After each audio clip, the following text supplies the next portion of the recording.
Okay, now, so the next slide we're going to be going through is the total score or the selection index. So the selection index, that's just a very fancy name for total score. So when looking at your total score, you're going to see two different things here. You're going to see your total or selection index. Like I said, each section is divided into 80 points. So the most you can earn is going to be out of 240 points. And then you're also going to see that percentile again. So that just tells you how you did compared to other students who also took the test. Okay. How you can take that PSAT score and transition that to like a SAT score, basically all you have to do is add a 0 at the end. So if you scored, like this sample student here, they scored 146 points on the PSAT, that means they scored 1460 on the SAT. Okay, so now we're going to kind of break down your skills. So this report is very important. So this really helps the students kind of figure out what they did well in and what they should continue to prepare for.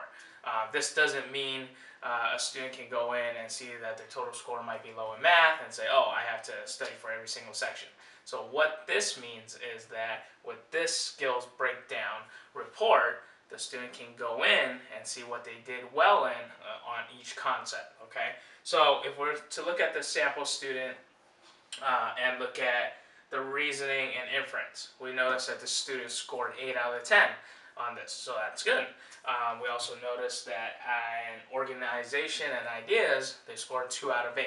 So this tells you that this student is doing fairly well in reasoning and inference, and will probably need to spend some time practicing organizations and ideas. So this report is really good for the students to kind of just pin down what they really need to work on. That way they don't have to spend as much time working on something that they're already pretty good at. Okay, and finally, there's also a part on the report here that will give you an online access code, and that online access codes allows you to look at your report in more detail. Okay, and that's what we're going to be talking about next. So, as I was talking about with that online access code, you're going to be able to see how you did question by question, not just a summary of each section. Okay, so if you were to look at your report on the over the top there, on the far left, you're going to see the question number. Okay. Secondly, you're going to see the correct answer for that question. The third thing you're going to see is you're going to see the student's answer. So if the correct answer was a C and the student got that correct, you'll see a check mark. If the correct answer was C, but the student put B and got that incorrect, you're going to see the student, or you're going to see on the report that's listed as B. And then you're also going to see the difficulty level, so easy, medium, or hard. Okay. One thing that you should also look for is the letter O. It's a lowercase o. So what that means is means that the question was omitted or skipped. Okay. So let's kind of spend some time and look at this sample report. So what is one thing that we can see from this report?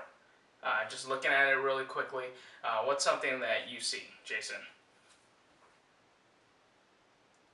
Good. So it does look like this student went through the test, answered every single question, and I'm glad you pointed that out. So we do not see that this student skipped any questions. Okay, now that can be a bad thing. So for the PSAT, that's not a problem, right? Just because every single point is calculated as 1 point. But we're going to talk more about why some students may need to skip some questions on the SAT when we get to the SAT. Okay.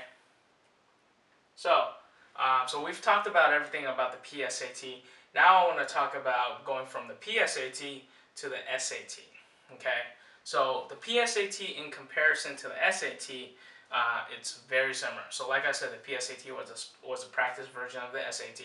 So 95% of the same content that the students saw on the PSAT will be on the SAT.